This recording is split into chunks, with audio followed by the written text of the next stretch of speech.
in what my opinion was a really good window from Tottenham where we've improved the squad. Not perfect, but good. There were horrible things that hang over the window and horrible things that happened in the window. Some embarrassing sagas for the club and players that we missed out on. We either snubbed, rejected, or there was a difficult situation with. That's what we'll be discussing in today's video. What went wrong on the players that we missed out on. So stay tuned to the end to get your thoughts and also mine.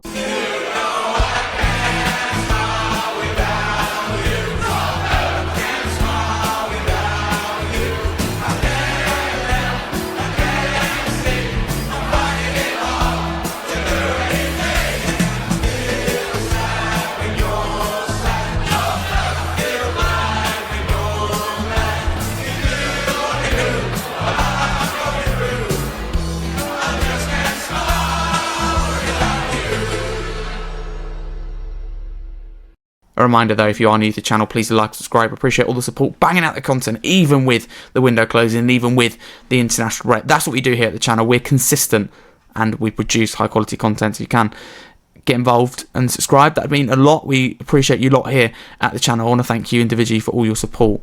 But let's get straight into it then. So this is difficult to talk about because of course it hurts. Let's be totally honest with you.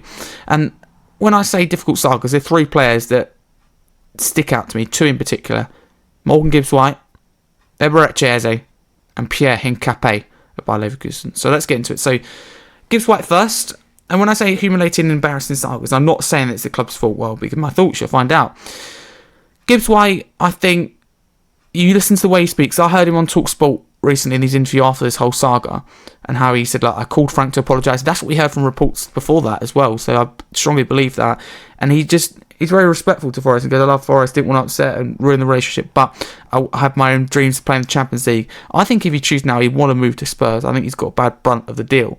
So I don't think Tottenham had a lot of say in this, because I honestly think that what it was is Forest owner Mariakis, I'm trying to be respectful and professional as I can here, because I don't like the guy and what he does. I think Forest fans, you have a right to like him. I get why they'd like him. Does a lot for the club, but isn't good for any other football fans or football in general. I think it was difficult and stopped Morgan Gibbs-White from leaving. Of course, you get people go really extreme and say he's hostage, all of this, that, the other. I think strongly he was just blocking the move. And I think he dragged it over several weeks, blocking the move, when Tottenham clearly had activated his release clause, which means Forest shouldn't stand in the way. I think what happened was Gibbs-White's partner was, due, pregnant with the baby, and in the end, because the saga dragged on so long, and because Gibbs-White didn't want all that uncertainty, I think, he ended up, trying to listen to his interview, it sounds like that he's like, well, because I said in the end, a bonus is, my partner's happy, with the baby, and we're settled. I don't think, listening to him, that was his decision. It sounds like his move was blocked, but the only thing I do blame Tottenham for in this saga is, really easy, let's be clear, to look back now and go, we should have done that different, or why didn't they do that? But we should have known the history of Mariakis before coming to the Premier League. Well, the history of him in the Premier League. Before that, he's already waited for an official down the touchline, launched himself at manager Nuno, even if it isn't the best interest of a player. It's totally unnecessary. He's behaved like a nut. It's one nice way of putting it. Nutcase is another way of putting it. But his record before coming to the Premier League is shocking. It's still shocking as well, and he's been banned from several places. If you just read into it, search Mariakis and his history with football. It's not nice reading. So Tottenham should have looked at him when he's made it clear before he'd do anything to win. He's very like that. He's been difficult before, and we should have bid over the release clause. His release clause, I believe, is 60 million, which apparently is what Spurs bid. Why didn't we do 62, 65? I don't think the move would have been as easily blocked.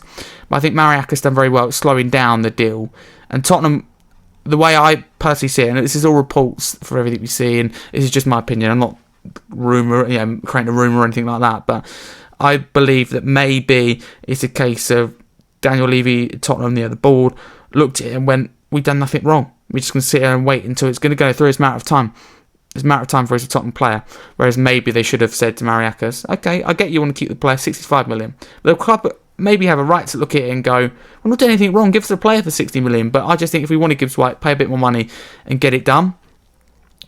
So Gibbs-White, I think, wanted that Tottenham move. I think Tottenham wanted Gibbs-White. I still think that he'll leave, in my opinion, Forest next summer. And that's the thing, blew it up, didn't there's a new contract. But what's important to note, it's only a year extension, but he had a lot of time on his contract anyway. So I believe what this means is release clause is gone.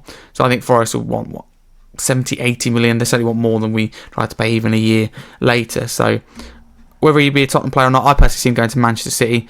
I see him as maybe the Kevin De Bruyne kind of replacement. I don't know. I think he'll be going to Man City next summer. Maybe it's a possibility. But before I go on to other topics, it's important to note I'm very happy with Xavi Simons, and I think we've actually waited longer and got the right player. I prefer Xavi Simons over all of these. Let's just be crystal clear about that. But I'm just discussing the kind of difficult stuff. Eberechi Eze then. This is really hurt because we thought he's come to Tottenham, and the fact he's gone to our biggest rivals in Arsenal, who were apparently in for him at the start of the window. But now looking back at it, I think we dodged a bullet, because there's reports coming out that he called Arteta and Arsenal. Of course, he's about to sign to Spurs team. There's any interest he could sign for them, and he used to be in Arsenal's academy. There's videos going around of him saying he's an Arsenal fan, so he could have dodged a bullet in terms of that. But I'm not going to be like most Spurs fans and go, oh my God, Eze's not a very good player anyway. It hurts. Let's be honest with you. A, it hurts. B, it's humiliating. Arsenal got one over us. And he's a top player, Eze. Is going to make a difference for Arsenal. It could be the difference between finishing second and first. You just don't know. He certainly makes some serious challenges again this year.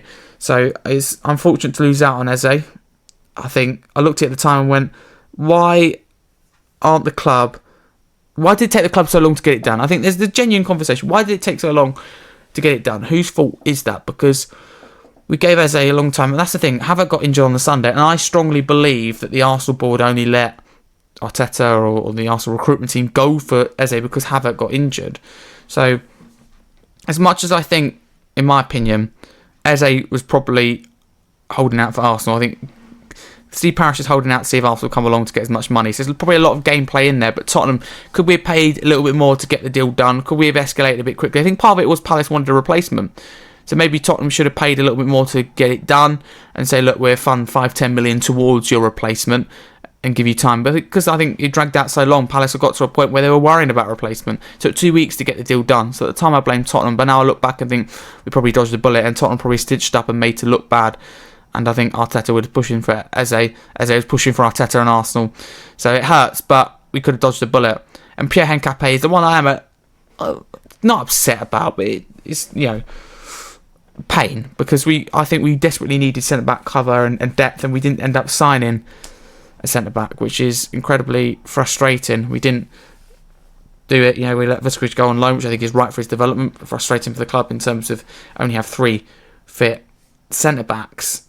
I don't think that's enough. Dragusin is close to returning. Frank's had a few days from training, but apparently he's a couple of months away from playing. 3 centre-backs, when Frank likes to play about 3, it isn't enough. I know Davies can play there, Gray can play there, but that's not what you want. You can't win the Premier League and Champions League, Daniel, if you don't sign centre-backs. But Pierre Hencape was apparently in talks to Tottenham firstly, and then Arsenal come in and stole him. But some sources say that we weren't in talks, or some say we never put official bid in, some say we did. There's really mixed reports among the top kind of reporters that we all rely on, the Paul O'Keefe's and Alistair Golds, Fabrizio Romano's all disagreed ever so slightly on this.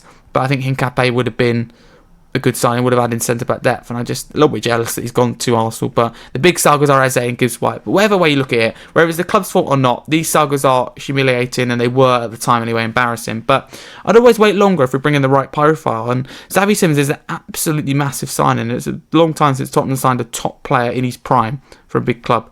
This is different. So I actually think out of all 3, probably be like Eze number 1, Simons 2, Gibbs White 3, but any of them would have been nice.